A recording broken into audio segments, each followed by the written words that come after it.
तो दोस्तों एक स्पीच नरेंद्र मोदी जी का सुनते हैं जिन्होंने दबंग दबंग से भी दबंग दोस्तों ऑस्ट्रेलिया सिडनी में जो है उन्होंने दिया है और सवाल और जवाब मजेदार वाले एक छोटा सा क्लिप है दोस्तों सुनते हैं।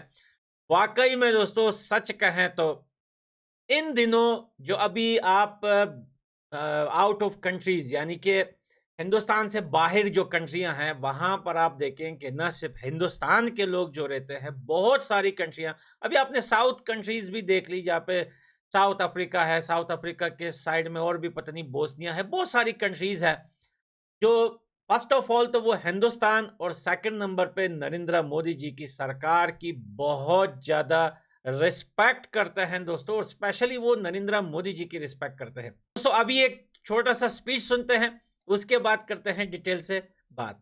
अब मैं आपके सामने ऐसे ही कुछ फैक्ट रखूंगा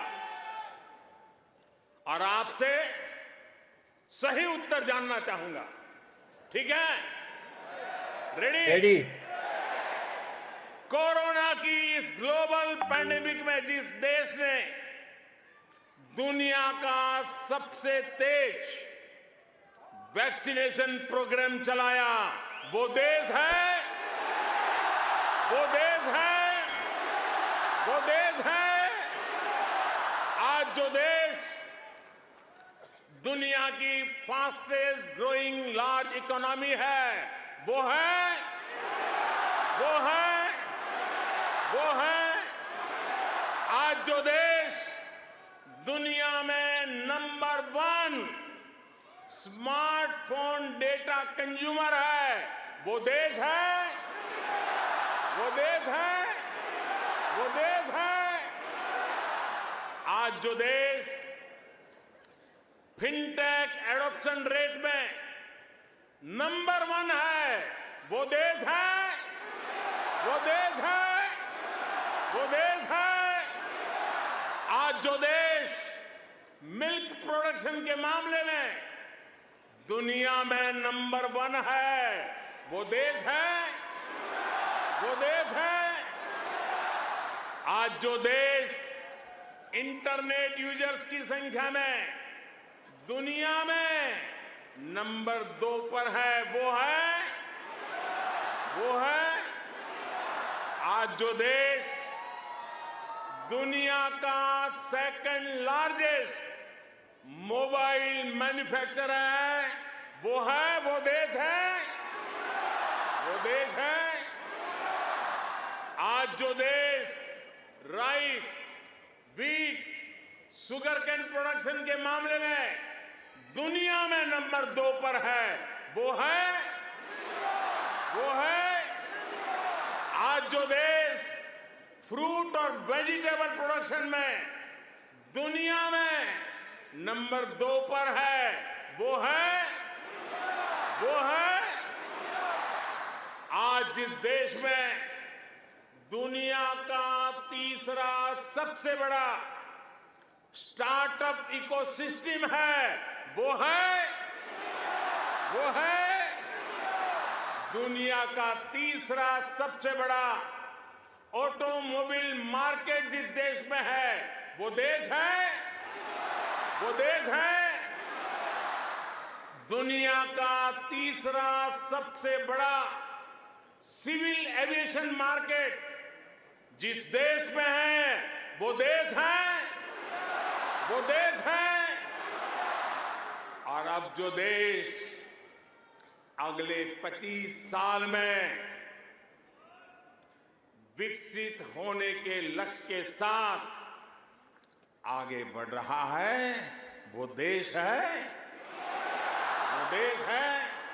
दोस्तों ये लास्ट वाला जो है एक्शन बड़ा जबरदस्त था, लेकिन एक चीज माननी पड़ेगी, नरेंद्र मोदी जी इस उम्र में भी भाई इतनी सारी चीजें अपने दिमाग में याद रखते हैं भाई, ये बहुत बड़ी बात है यार, सलूट है। इतनी सारी चीजें मैं देखे ये वीडियो 2 बार देख चुका हूं। पहले मैंने इसकी पूरी वीडियो देखी, फिर मैंने ये क्लिप निकाल कर मैंने कहा इस पे एक रिएक्शन वीडियो बनाया जाए, मेरे को काफी ज्यादा अच्छा लगा। मैं 2 बार देख चुका हूं, मेरे को फिर भी दिमाग में नहीं बैठ रहा कि इतनी सारी चीजें जो हैं वो मोदी जी ने सवाल पूछे और सबने नारे लगाए, काफी ज्यादा अच्छा लगा। और दोस्तों उम्मीद यही है कि एशिया में अगर एक बड़ा देश हो, एशिया में एक सुपर पावर देश हो, तो वो हिंदुस्तान हो। और यही हमने और आपने सुना नहीं, आंखों से देख रहे हैं कि 2030 तक दोस्तों हिंदुस्तान जो है वो ग्लोबल सुपर पावर बनने वाला है। तो हम इस बात से काफी ज्यादा खुश हैं दोस्तों। बहुत सारे सुपर पावर्स को हमने देखा दुनिया में कि वो आने के बाद उन्होंने बेकार की जंगें लड़ी, बेकार के देशों को बर्बाद किया, बेकार के देशों में घुसकर बहाने ढूंढकर वहां पे अपने फायदे के लिए जंगें लड़ी। तो हिंदुस्तान एक शांति देश है दोस्तों, शांति पसंद करने वाला देश है, अपने लिए भी दूसरों के लिए भी। तो हम यही दुआ करते हैं कि हिंदुस्तान जो है जल्द से जल्द, जितनी जल्दी हो सके, वो ग्लोबल सुपर पावर बने। मुश्किलें तो बहुत सारी हैं दोस्तों, आप सबको पता है, हमें भी पता है कि टांग कौन कौन से देश अड़ा रहा है। लेकिन क्या है कि हिंदुस्तान अभी इस टाइम अपनी तरक्की पे, अपने देश पे जिस तरीके से फोकस किया हुआ है, जिस तरीके से अपने देश को आगे बढ़ा रहा है, जिस तरीके से इकोनॉमी को बढ़ा रहा है, हर चीज में हिंदुस्तान आगे बढ़ रहा है। उस चीज को देखकर यही लगता है कि बड़ी तेजी के साथ हिंदुस्तान जो है वो जल्द से जल्द वर्ल्ड यानी ग्लोबल सुपर पावर बनने वाला है दोस्तों। क्योंकि अभी देखिए हिंदुस्तान बहुत सारी कंट्रियों के साथ अगर कुछ होता भी है तो हिंदुस्तान जो है वो एकदम से रिप्लाई नहीं करता, सह रहा है। ये सारी चीज़ें, बहुत सारी चीज़ें हमने देखी है। पड़ोसियों से बहुत सारे काम होते हैं, एक तरफ से नहीं, दो तीन तरफ से। कभी चाइना की तरफ से होता है, तो कभी दोस्तों पाकिस्तान की तरफ से होता है, तो कभी अमेरिका की तरफ से। ऐसे ऐसी बातें आती हैं, ऐसे स्पीच और न्यूज़ आते हैं जो हिंदुस्तान के लिए, तो लोग सुनते हैं कि हिंदुस्तान से क्या रिप्लाई आएगा। लेकिन फिलहाल, और वो अमेरिका से क्यों आती है, आप सबको पता है कि वो जो है रशिया की वजह से आती है। और आप यूरोप को देखें कि तेल खरीद भी रहे हैं हिंदुस्तान से, और फिर भी हिंदुस्तान के ऊपर जो है ऑब्जेक्शंस भी लगा रहे हैं। लेकिन दोस्तों ये सारी चीज़ें जो है, इनको बर्दाश्त करने के पीछे भी कोई रीज़न होता है, और रीज़न साफ है दोस्तों कि अगर आपने एक लीडर बनना है, अगर आपने अपने कौम के अंदर एक बड़ा लीडर बनना है, अगर आपने अपने देश के अंदर एक बड़ा लीडर बनना है, अगर आपने अपने घर में लीडर बनना है, तो भाई आपको सब कुछ बर्दाश्त करना पड़ेगा। यहाँ तो बात ग्लोबल सुपर पावर की हो रही है। जब आप दुनिया के लीडर बनने की कोशिश करोगे तो बर्दाश्त तो बहुत करना पड़ेगा, बहुत ज़्यादा ही करना पड़ेगा, तब तक जब तक आप सुपर पावर बनते हो। तो दोस्तों यही एक बड़े लीडर की अच्छी खूबी होती है कि वो बर्दाश्त करता है कमज़ोर लोगों की बातें। और दोस्तों हमेशा ताकतवर आदमी जब कमजोर की बातें या उसकी गाली या कुछ भी बर्दाश्त करता है, तो उससे ताकतवर आदमी की ताकत कम नहीं होती, इज्जत बढ़ती है। यह बात याद रखना दोस्तों। हमेशा जब जब भी एक ताकतवर आदमी एक कमजोर आदमी को बर्दाश्त कर लेता है और गुजर जाता है, उस बात को भूल जाता है, तो वो बहुत ज़्यादा इज्जत कमाता है, पहले से ज़्यादा लोगों के दिलों में छा जाता है। ये बहुत बड़ी बात है दोस्तों। और अभी इस टाइम जो है हिंदुस्तान सेम टू सेम उसी स्टेज पे है, वही कर रहा है। बहुत सारी बातें बहुत सारी देशों से आती है। हिंदुस्तान अभी चाहे तो किसी भी देश को मिनटों में जो है ख़त्म कर सकता है, राख का ढेर बना सकता है दोस्तों।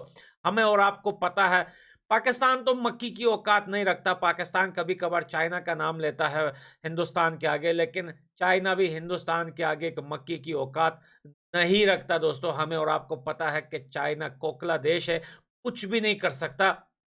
लेकिन हिंदुस्तान अभी जो सह रहा है, बहुत सारे देशों के ये जुल्म सह रहा है, बहुत सारी बातें जो बर्दाश्त कर रहा है, उसके पीछे बहुत बड़ा रीज़न है, और वो बहुत जल्द आप सब लोगों के सामने आएगा। दोस्तों वीडियो पसंद आई हो तो कमेंट छोड़ के जरूर जाना। मिलते हैं अगली वीडियो में। Bye bye.